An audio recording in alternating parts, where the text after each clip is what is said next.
Jewish Education in Media is pleased to present L'Chaim, a program that highlights the people, issues, and events of importance to the Jewish community. Now here is your host, Rabbi Mark Golub.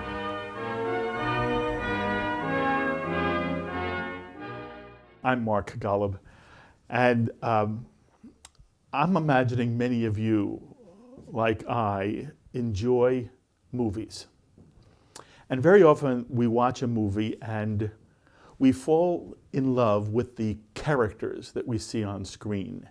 And we understand they're actors, but somehow they transcend the role and we almost ascribe to them whomever they're playing. And we want to get to know the character in the movie. And it doesn't matter who the actor is, we want to know the character. Very often, by the way, we assume that the actor is as lovely as the character the actor is playing. And I'm watching a movie. I was given a movie. I was told it was a very good movie. It won the Audience Award at the Sundance Film Festival. It's an Israeli film. It's called The Green Prince. And by the way, as we tape today, it is literally opening in theaters in New York City. It's going to be having a national distribution. You will have a chance to see The Green Prince. Anyway, I'm watching The Green Prince at my home. I have no idea. I never read about a movie ahead of time. I don't want to be swayed by anything somebody says about it. So I'm watching the movie. I have no idea. And I see these two actors on screen. One is playing a Palestinian, one is playing an Israeli. And I become more and more engrossed in what is an incredible story. Incredible in the literal sense of the word. It is almost unbelievable. I'm watching this incredible story, but I'm being drawn. The actor who plays the Palestinian is out of this world, just out of this world. And the actor who plays the Israeli is so lovable and so interesting. And I turn to my wife, I'm watching the movie with my wife, she's here at the taping as well. I say, Ruth, these actors are fabulous. By the way, at one point I say to myself, are they actors? You know, the movie uses film footage, documentary footage, and it's amazing. The real life person sort of looks like the Palestinian actor that I'm watching. I'm an Israeli actor, I don't know who it is. And the longer I watch the movie, oh my goodness, these aren't actors. This is the Palestinian and the Israeli about whom this movie tells this incredible story. And I watch, but then I understand, and I'm watching this movie and I fall in love with them. I mean, in love with them. And I say to Ruth when the movie's over, wouldn't it be wonderful to have a chance to talk to them? I would love to meet Mossab Hassan Yousef, and I would love to meet Gonen Ben Ytizkah. I wonder if maybe we have a fabulous producer at Shalom TV, Ron Jacobson. Maybe one day Ron will figure out a way that I can meet these guys. And then the next thing I know, the film is opening in New York and I get an invitation, and lo and behold, I get to sit with, and now I'm going to show you, I get to sit with Mosab and Gonen, and I know it sounds silly, it's like a dream come true for me, because there is something about each of you, and I said to you before we went on the air, you each have your own story. Your lives intersected. But Mossab, your story may be the most fantastic story I have ever heard about a human being's personal journey. And Gonen, what you symbolize, what you say about the Jewish people, who you are as an Israeli, and as this lovely soul that you have, you're both extraordinary. And so, Mazal Tov, congratulations, Kol Tuva Hatzlacha, Kol HaKavod to both of you. But most of all, thank you. I mean this from the bottom. Thank you for being willing to sit with me, and let me just now ask you all the questions that came to me as I'm watching The Green Prince, which is your story. So I simply want to say welcome to L'Chaim and Shalom TV, and thank you. Thank you very, very much. Thank you. Thank you. I'm going to do a very quick summary for the audience. And I don't want to, it's not about giving anything away. The story, anybody can read the story online. You wrote a wonderful memoir yourself, Son of Hamas, about your own story. So this is not a secret. But I will tell you, it's a story about Mossab, who grows up on the West Bank. His father is a major figure in the Hamas world, and we'll talk about that in a moment. And in the end, for reasons which the movie describes, ultimately Mossab becomes an agent for the Shin Bet. And he works with Israeli intelligence. And at one point, Gonen becomes his what's called handler, becomes basically the individual who works with Mossab. And they do extraordinary work on behalf of the state of Israel for a number of years. And in the end, there's the realization that to save Mossab's life, he has to leave the Middle East. And so there's a question of how that happens and who helps him do it. And ultimately, he does come to the United States and he establishes a new life. And there's always a question as to whether he lives in danger and he then has to worry about whether he will be deported by the United States government, which totally, in a most disappointing, I was going to use a stronger word, it's disappointing how the United States handles what was clearly a hero. And in the end, Gonen risks a great deal personally in terms of personal stature. He may even have risked, and we'll find out more, personal safety of his own. But Gonen violates Shin Bet protocol and publicly defends Mossab and comes to the United States, gets on a plane, comes to San Diego, and literally defends Mossab at a hearing of the United States government and wins. And Mossab is then permitted to remain in the United States, and there is a very, very moving sort of coda to The Green Prince in which I think it's honest. You actually tear up as you're describing how you feel about Gonen and how you understand what he did for you. And it's a very beautiful moment. And Gonen talks about how his life has changed, not only because he became really an intimate with Mossab as he was working with him in the Shin Bet, but also how he, and if I'm overstating it, I don't want to romanticize any part of this story. I need the two of you to tell me what's MS, what's the truth, and what's not. But I felt in a way you loved Mossab. Gonen, is it fair for me to say that over time, and especially at the end of this particular journey, you still deal with each other, you still know each other, you're traveling the country now promoting the film. But is it safe for me to say you had strong feelings of affection for Mossab? Very much, and my family, my children, really love him. Yes, they call him Uncle Mosab, and I think he's an uncle in the very good sense of uncle. They really miss him. He was with us recently, and they had great time with him. I hope he had a great time with them, 4 of them. Of course it's not it's not simple, but we really love him, really love him. Yes, the greatness of this film, and I'm trying to look, it was a film by Nadav Sherman. And one of the things Nadav was able to do was really show some of your soul and some of your soul. And it's a very lovely bond. It's an extraordinary story. Because he was the son of Hassan Yousef, Mossab was under surveillance of the Shin Bet. It was a very important target for us for 2 reasons. One, to make sure that he doesn't do anything wrong. Second, because we wanted to recruit people like him. I had a killer instinct. I knew it, I was so into it. I knew that it's going to happen. He asked me, would you work for us? And I thought, is this guy out of his mind or what? How can you convince someone like me not to work for Israel? Simply, because of my father. I will never betray my father.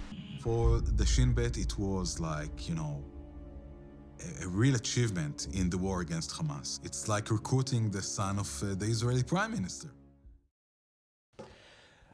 And now I want to ask you some questions that I'm just a viewer. I'm watching the film and I'm saying to myself, wait a minute. How can this possibly be true? So I want to begin. Will you permit me to begin a few questions for Mossab, and then we'll come to you. At the beginning of the film, and we don't even see you yet. We don't know you. By the way, how did Nadav get the footage, all of this documentary footage, including you when you were a kid working with your father on the West? How did they get that footage? Excuse me, my father is a public figure. Yes. And he's one of the leaders of Hamas in the West Bank. Yes. And journalists from every place came to interview him. Now, at that time, I was his assistant. Yes. I was helping him. So, as Nadav, the director of the film, say that they basically were filming a spy in action, but they did not know it. Yes. Okay. The bottom line is there are wonderful shots, real live shots of you and your father. Anyway, at the beginning of the film, we haven't even seen you yet. There's a voiceover. And you talked about how, as you were growing up on the West Bank with your father, a major figure in Hamas, Palestinians felt they had the right to kill Jews. Do you remember that part of the film? You say Palestinians felt they had the right to kill Jews. And you also talked about how the worst thing a Palestinian could do would be to collaborate with the State of Israel. It was worse even than all the shame, and you use the word shame. It was worse than the shame of rape in an Arab family, in a Palestinian family. Right. Worse than rape is to collaborate with the Israeli army. Can you take yourself back? This is before you were arrested, before you become involved with the Shin Bet. You're a young kid, you were 16 years old at the time. You believed in what your father did. You talked, by the way, so beautifully about the relationship you have with your father. It wasn't that you just loved him. He was like a god in terms of how you viewed him and what he stood for to you. Do I have it right? Yes. Okay. And then at this time, you believed in your heart, it seemed, that you had the right to kill Jews because of the oppressive nature of the occupation on the West Bank. Am I describing it accurately? Yes. Well, first of all, it's very hard to generalize. Not every Palestinian agree with this point of view. There is a majority that does not accept the right of Israel to exist. And there is also a wide class among Palestinians that think killing Jews is a way of worship. This wide class is the Islamic religious class. Which they believe that fighting and destroying the state of Israel is a holy war. And again, as you see, some people don't want to see Israel there. They don't agree with the killing. Some others, they don't want Israel to be there, and they enjoy the killing. Yes. Where was your father in that spectrum? My father, on the personal level, doesn't know how to kill a chicken. This is the truth. Yes. But he lives in a delusion, and his intellect, his mind, his ego covers up for the killers and encourage many young people to kill Israelis and to fight against Israel, to be violent. Basically, he takes responsibility for that, even though he thinks that he's not part of the killing, the process of killing. I understand. And at one point, when you were 16 years old, you agreed with that point of view. that it was okay to, and by the way, they arrested your father. They arrested him twice. Right. He was in prison for a year and a half. He comes back, and you describe how he's only there for a few hours. They arrest him again. Right. And you describe how you hated Israelis. Of And course, because I was looking at the picture through the lenses of a child. Exactly. And the child does not understand. The child is not capable of discerning between truth and falsehood. At that time, if you were in my position at that age and you saw soldiers coming in and taking your father away for a long time, then doing it again and again, how would you feel about that? So basically, through the lenses of a child, I hated Israel. And this is why I think it's very dangerous when many children in Gaza today see war. They don't understand the dynamics of the conflict. They don't understand the corruption within the Palestinian society. They don't understand the greed and the selfishness of the Palestinian leaderships that lead a whole society to self-destruction. So basically, this is a curse. And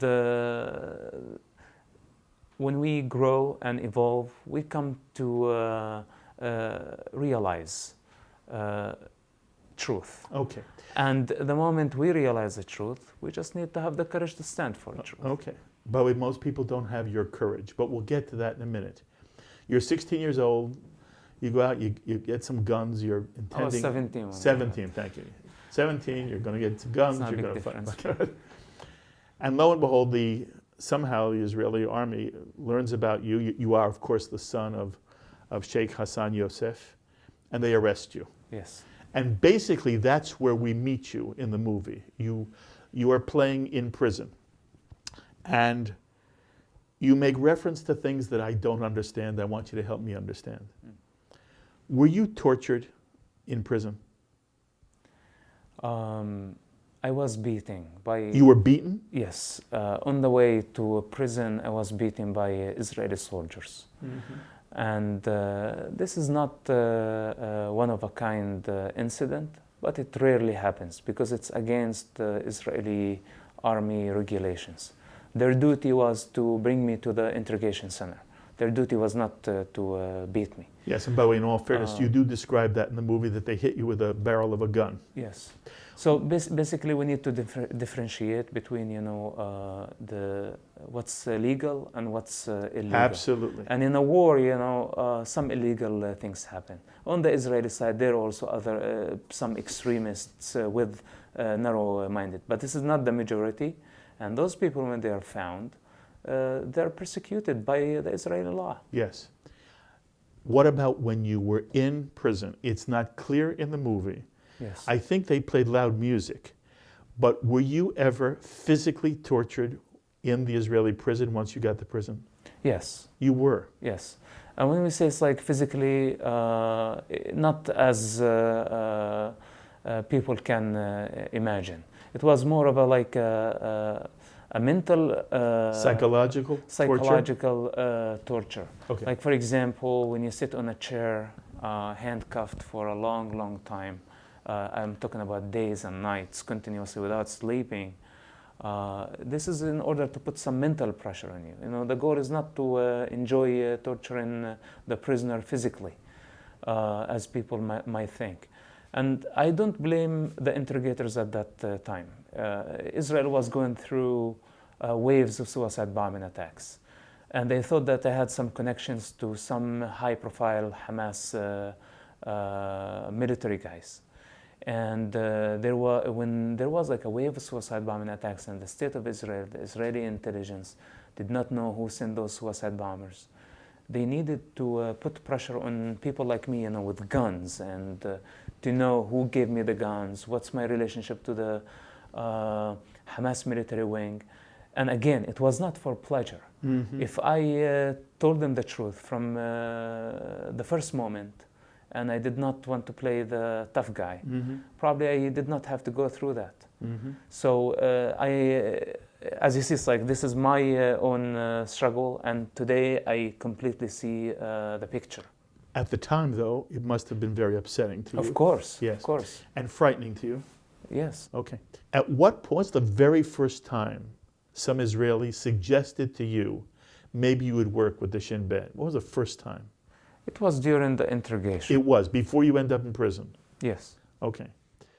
One of the things you talk about in the film is that the orientation of the Shin Bet is to take somebody like Mossab and find his weakness, to understand everything about him, and to use the individual's weakness against him, and to somehow use that to turn him and to get him to be an operative for the Israeli government. You were not the initial handler of Mossab. Right. And I want to make sure that's clear. You say it in the movie, but people may assume you were with him the whole time. You are in training. By the time you're in training, he's already a famous guy. He's the Green Prince already. That's correct. And ultimately, you don't tell us how in the movie you become his handler. I don't know how. Maybe you'll tell us how. But do you have any knowledge, or can you tell us anything, Gonen, about what you think, and then I want to hear what you would say.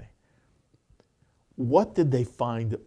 You know, I'm watching this movie, I'm saying, if there's one person who they'll never turn, if there's one person who would never collaborate with Israel, it's the son of Sheikh Hassan Yousef. Never in a million years is this going to happen.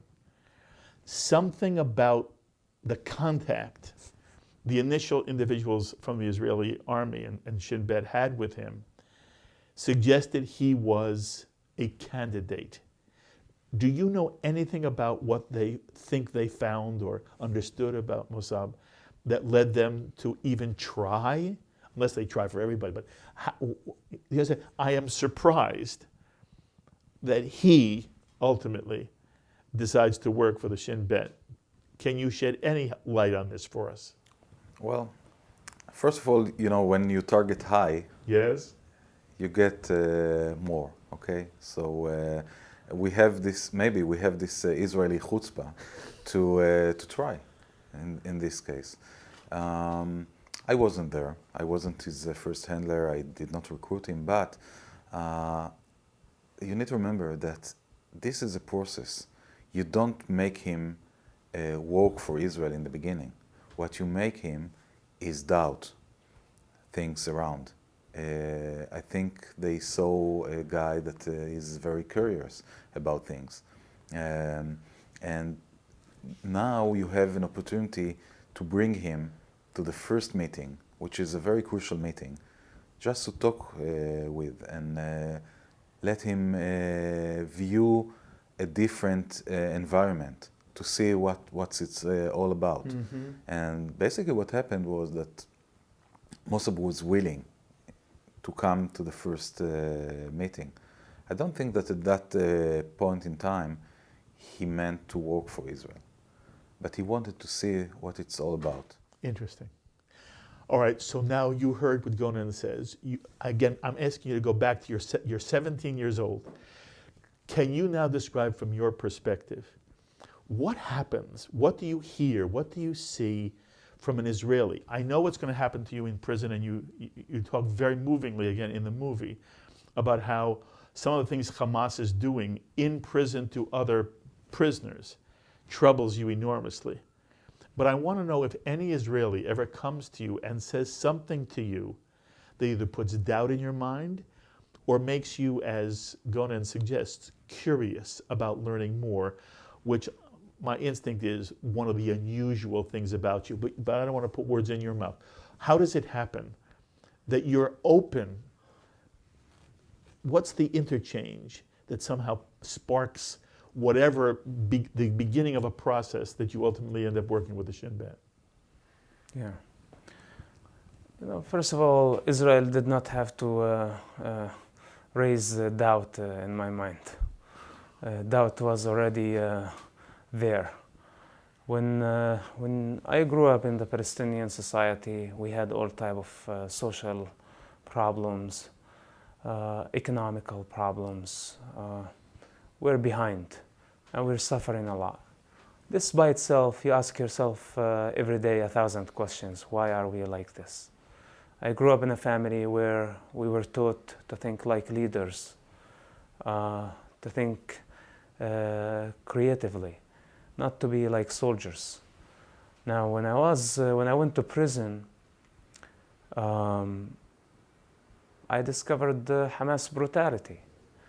My father, as one of the founders of Hamas, dedicated his entire life for the cause of Hamas. And we did not see of him. Actually, we suffered a lot because of his involvement with Hamas. Unlike many other Palestinian families who were not involved at his level, and other Hamas leaders were not dedicated as he was. So we suffered a lot as a family. Mm-hmm. And now here I am in prison, and what I see Hamas torturing our own people and killing them. And this is where I started the doubt. Yes. This is where I started questioning the real nature of a movement that my father founded. Yes. Now, doubting his movement was doubting my identity too. It was not only doubting Hamas. Hamas was everything for us. And the Hamas leaders, to me, they became, I don't want to say the enemies, but they became the people that I cannot trust at all. I understand. I said, if I don't trust them, yes, I don't trust the Israelis either. Yes. But at least I wanted to put the Israelis' narrative to practice. And this is how things start evolving gradually. It's not a moment. It's not a turning point. It's a whole process. And again, it's not a doubt that someone put in my mind. The doubt was there because all the signs surrounding were telling me what's going on here. Okay. So, by the way, I want you to know, at this point, I wanted to jump through the TV and kiss you. And when Ruth and I were talking about it, one of the things we asked each other was, look, Mossab isn't the first Palestinian to end up in prison. Right. He wasn't the first Palestinian to see what Hamas is doing to other Hamas prisoners. The difference is about your soul. Somehow this had an impact on you, which there were many, many other young people like you in Israeli prison. None of them reacted like you do. So I'm asking you a very hard question. It's a compliment, but it's a hard question. Do you have any sense of what it was inside you? And maybe it comes from your mother and father, where you reacted differently than almost every other young Palestinian in the exact same situation. You saw something, it affected you. You lost trust in Hamas. You became willing to be open to what the Israeli perspective was. But there weren't three guys next to you doing the same thing. You were alone in this. So I'm asking this tough question of you. As you look at who you are and how you become you, right. What do you think it was about you, that enabled you to start that journey when there were hundreds of other young Palestinians, 17-year-old, didn't affect them at all? I don't know. Fair enough. I don't know. Well, but it's an interesting question, isn't it? It is. I still evaluate my journey, yes. And I cannot understand everything completely, because there are things that they are not a matter of mind. They're related to a heart decision. And sometimes when we do follow our hearts and we do something irrational that is against the mind, we don't understand why we do that, why we fall in love with this person, or why we just feel this way and go this direction in our lives. And sometimes even if we feel in a certain way, it's very hard to comprehend. And I believe that each one of us has an inner voice, the voice of truth. And the signs are out there, if we're able to see them. I'm not sure that the mind is the best tool to see them, especially if you don't know how to master it. Mm-hmm. But I believe that I'm not the only one. There are others. There are others who are motivated ideologically to support the state of Israel. And they see the truth of Israel. They see the democratic model. They see the prosperity. They see the freedom, liberty, and human rights. And they want that. But they know that they have to go against the flow. And they don't have the courage yet. And I hope at some point that they will have the courage to stand for their truth. That was a lovely answer. It seemed like he's disappointed that he couldn't help in this case. It was obvious that this is a Hamas attack. And this was maybe the time I understood that, he's not just a source. He was there for us all the time.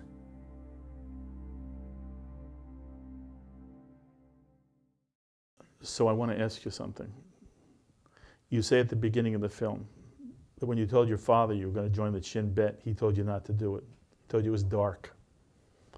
You say at the beginning of the film that the day you began working with Mossab was the day your career began to come to an end. And that in the end, you basically leave the Shin Bet. You're trying to protect him at the end of this story. The Shin Bet gets annoyed at you. They fire you. You're basically fired by the Shin Bet. Right. And when you decide to come to America to help Mossab fight deportation by the United States government, you have no idea whether the Shin Bet's going to be really angry at you. It turns out that they give you, the way you describe it, in the end, they give you some kind of underhanded signal that it's okay because they're not literally trying to stop you. Right. As you now look back on your years and as you evaluate yourself, the experience of being part of Shin Bet, how do you evaluate it? Are you critical of Israeli intelligence? Are you critical of the way they ultimately did or did not treat Mossab in the right way? But no one can watch that movie and not want to know from you what is your feeling now about Israeli intelligence, Shin Bet, Mossad, etc.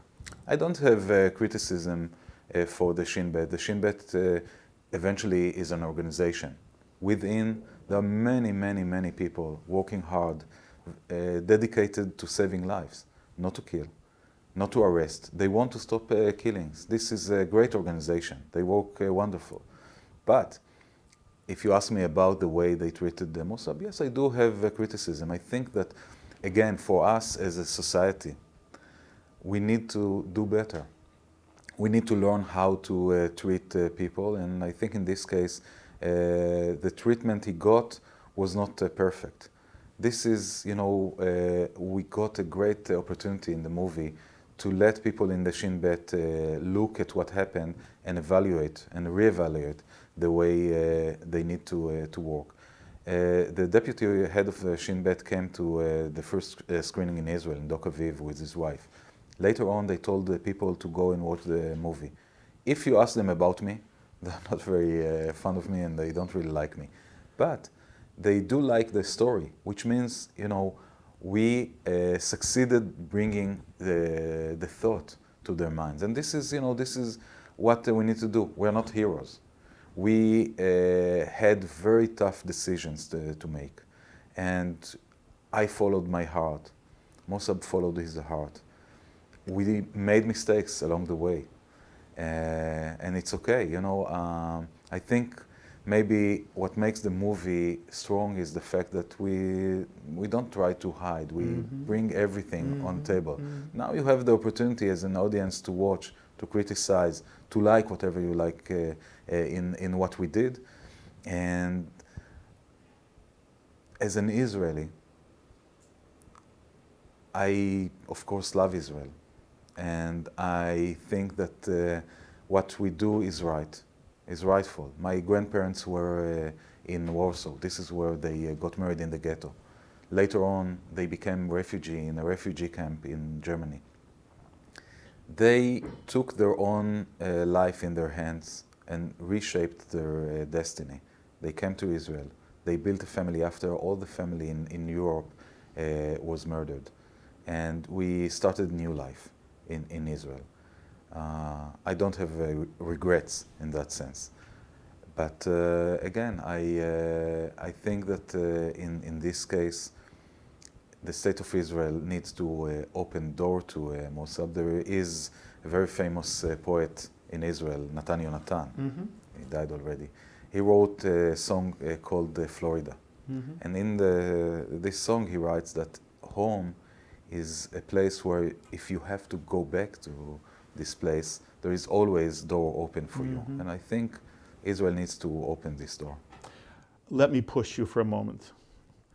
I can't tell really how you feel about, for example, your own personal experience in Shin Bet. And I'm, again, relating it to what your father said to you. Was your father right in retrospect? Should you never have gone into the Shin Bet? And I know that you did extraordinary work there, and it's probably work you would never want to, take back. But when your father says to you, the Shin Bet is dark, don't do it, was he right?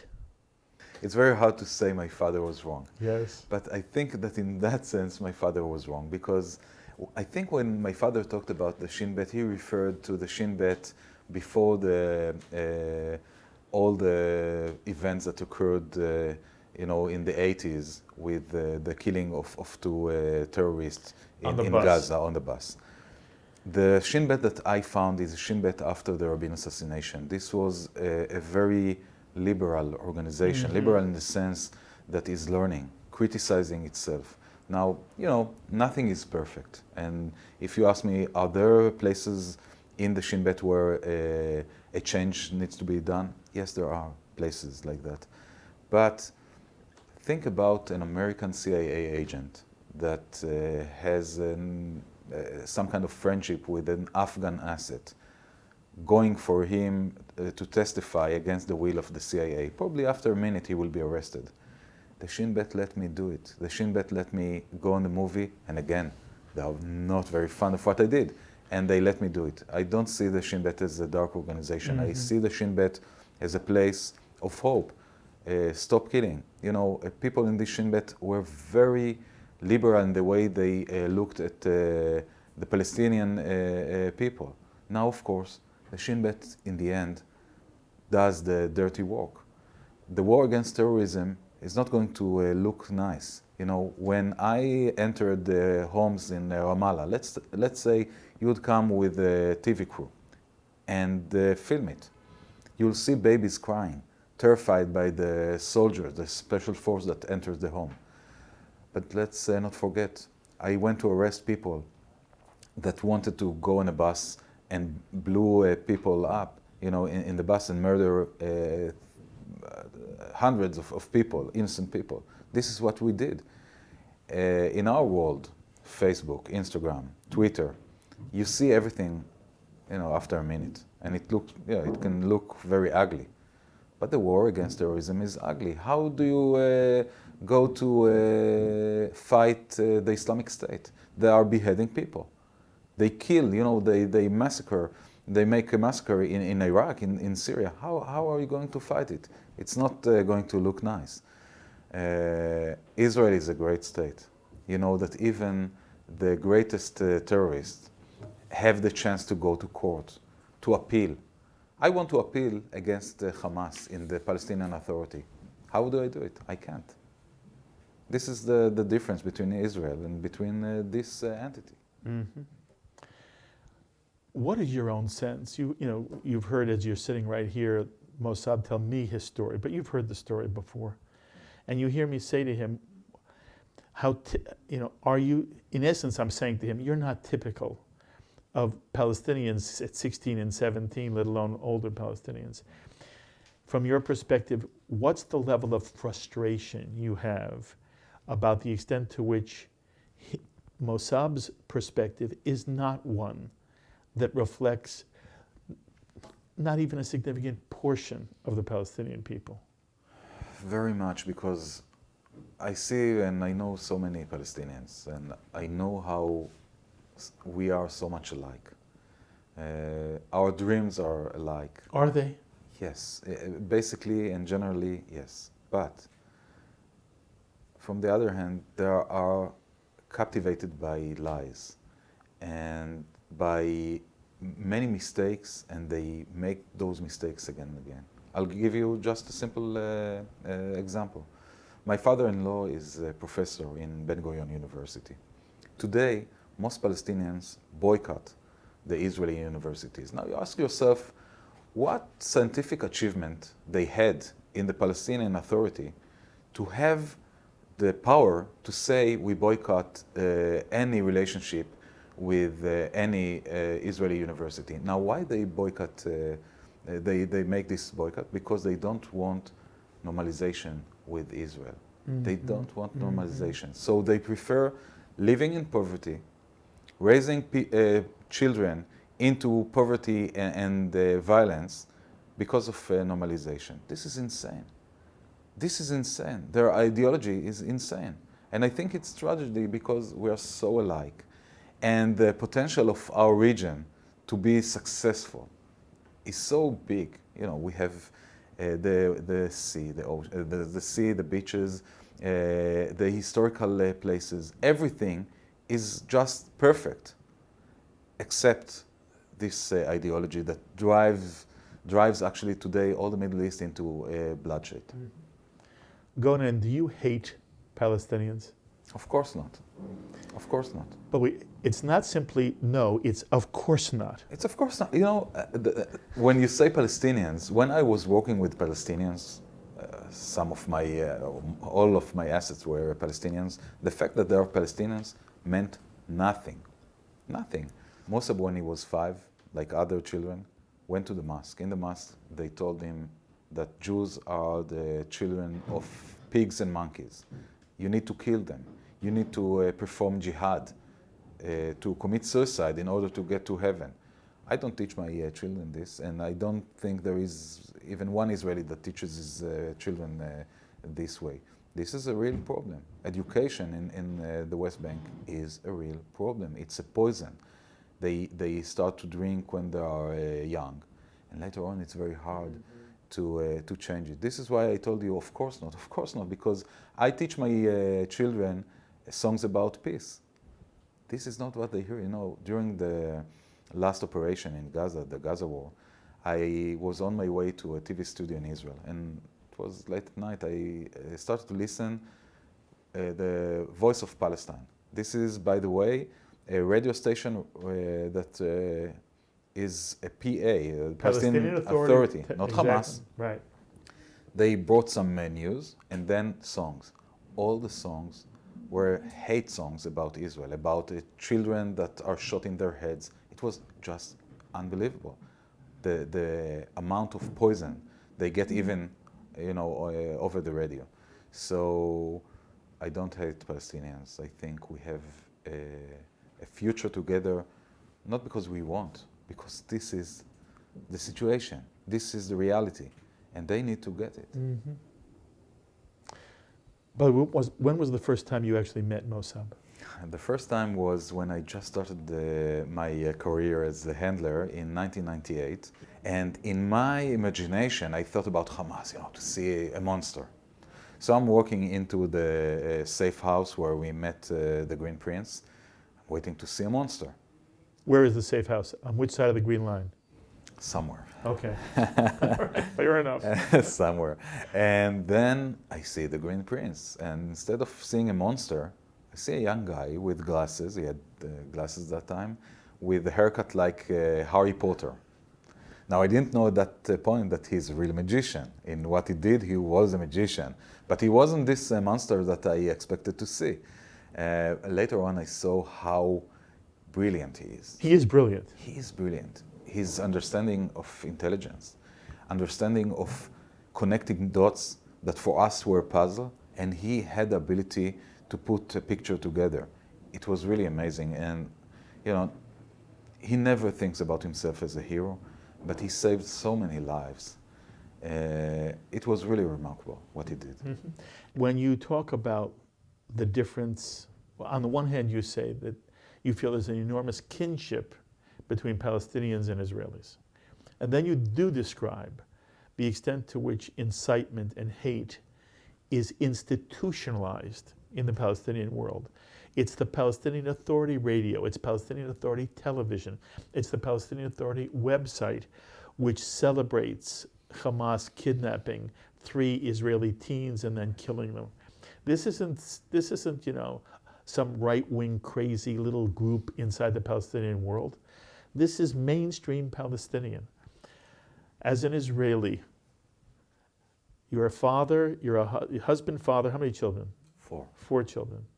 When you think about the future for your children growing up in the next generation, and you talk to your wife about it, and I know this is not daily conversation, but every now and then something happens, and a husband and a wife talk. I want to hear, what is your biggest worry, and at any point, are you optimistic? Well, of course, we're worried, and we see what's going on in the Middle East. And like any other parents, we want our children to live in a peaceful place with prosperity. There is an old saying in Israel: we always promise our children that when they'll become 18 is the time where people join the army in Israel, there would be no army, no need for army. And yet, this is what our grandparents told our parents, and this is what our parents told us, and all of us served in the Israeli army. It brings worries. But you ask me if I'm hopeful. I am. First of all, because if we want to have hope, this means that terrorism won. I don't want to let them win. This is exactly what they want to take from us. They don't want only to take our lives. They want to take hope because they know that when they'll take our hope, they will win. Just recently, we were thinking about the thousands that were murdered here in New York, 9/11. What did they want to take? Only the lives of those people working in the World Trade Center in the Pentagon? No, they wanted to hit the free world and take their hope. I'm not going to let them take my hope. I'm sure we will overcome those difficulties, and there is hope. I'm not naive. It's not going to be easy. We are still going to experience hard times, especially now you see the Islamic State and the brutality of what's going on in the Middle East. It's not going to be easy. But if the free world would be wise enough to understand that when Israel fights in Gaza, this is not a regional fight. This is the fight of the free world. This is just the first frontier before the war would come to New York, to LA, to Munich, to Paris and London. We need to unify in that. All the people that share the same values, because unfortunately, those people, Islamic State, Hezbollah, Boko Haram, Hamas, they don't share the same values. They have different values than we do. And we need to stand together. And the day we will understand it, the free world, this will be the first day to defeat them. We only have a few moments left. And I'm asking you this I consider the hardest question I can ask you. It was clear to me how much you love your father. It was clear to me how much family meant to you. And you talk about how you were the oldest of 5 children. At times you were their parent. They even called you Abba, you tell us in the movie. Right.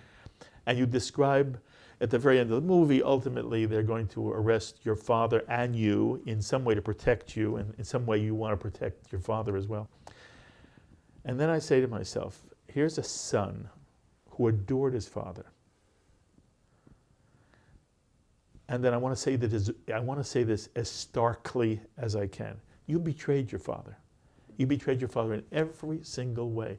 At one point, you tell your father. It's an extraordinary also moment in the film where you describe what it was like to tell your father that for all these years you've been working for the Israelis, and your father says he will not disown you. You will always be his son. Yes. That he loves you.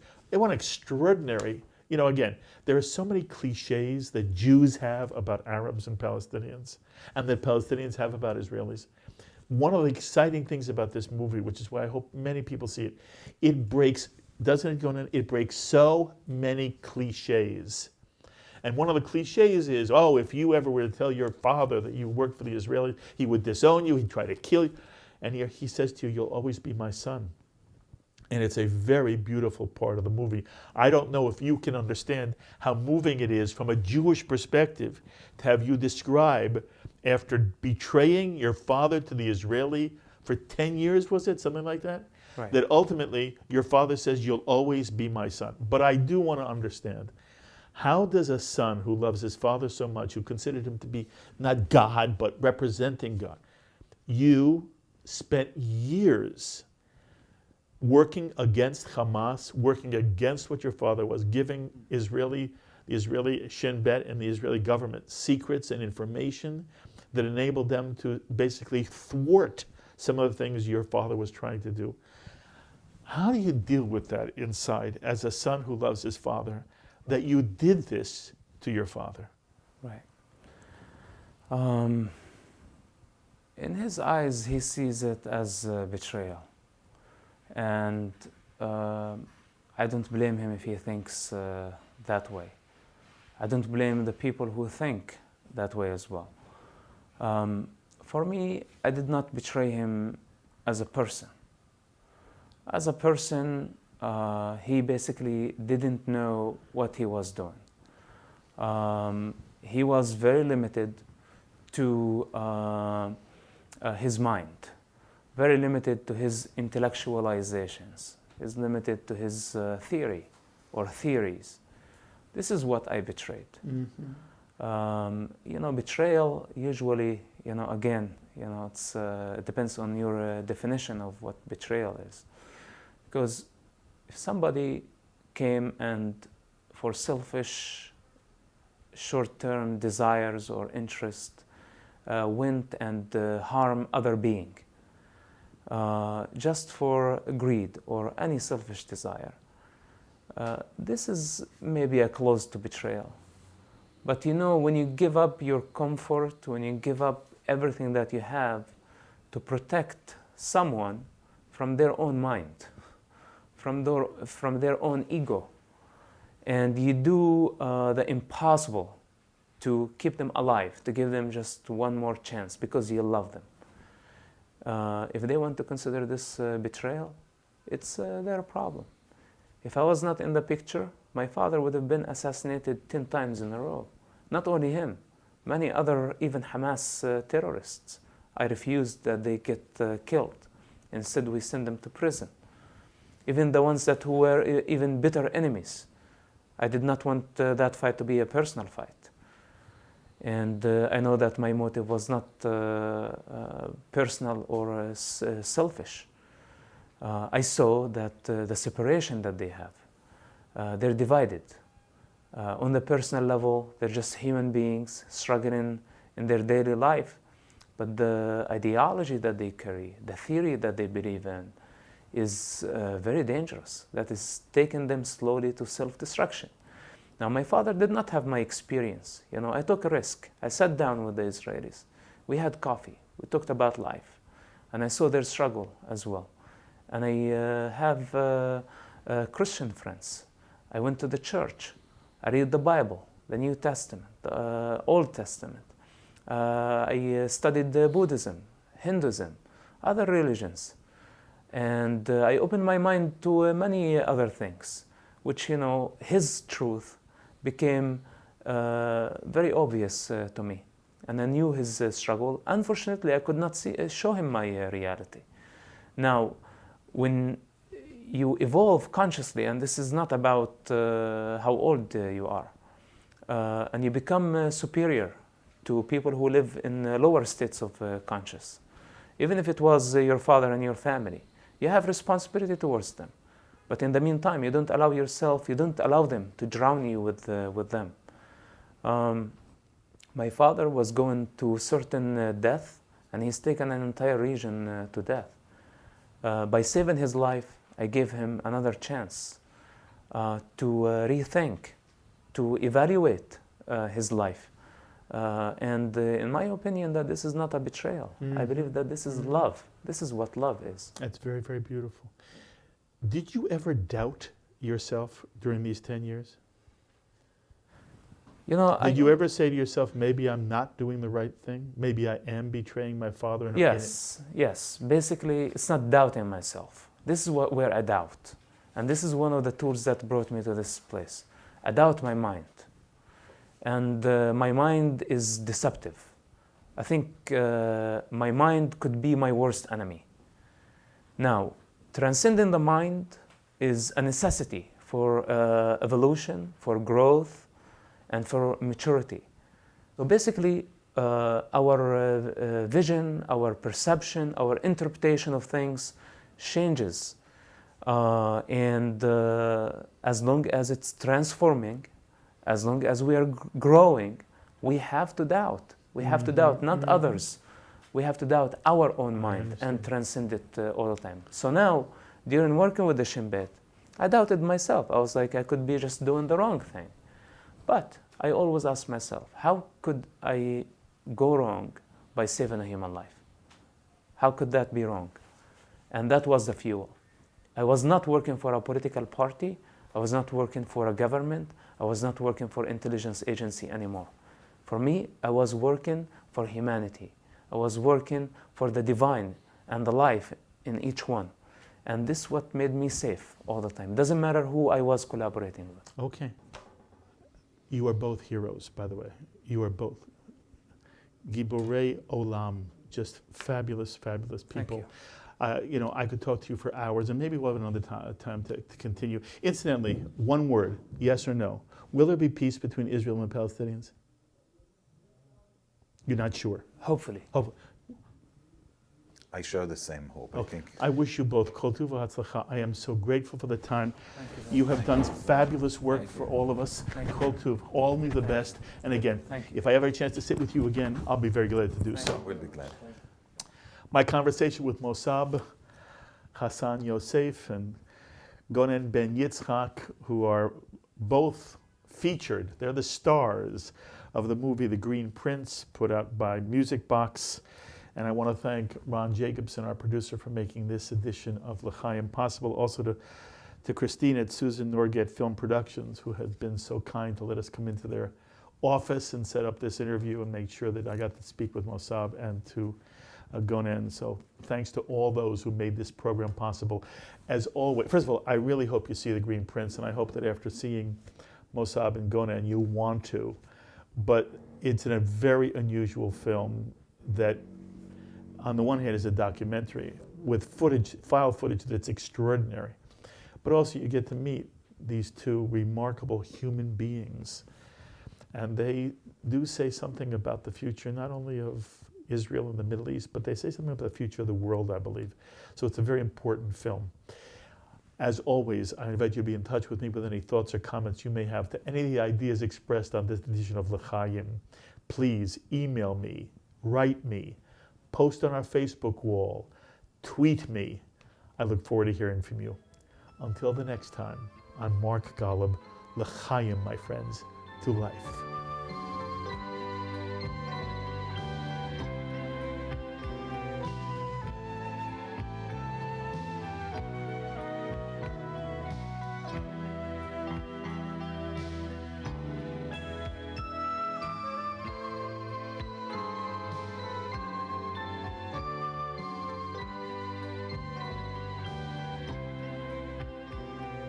L'Chaim is a presentation of Jewish education in media.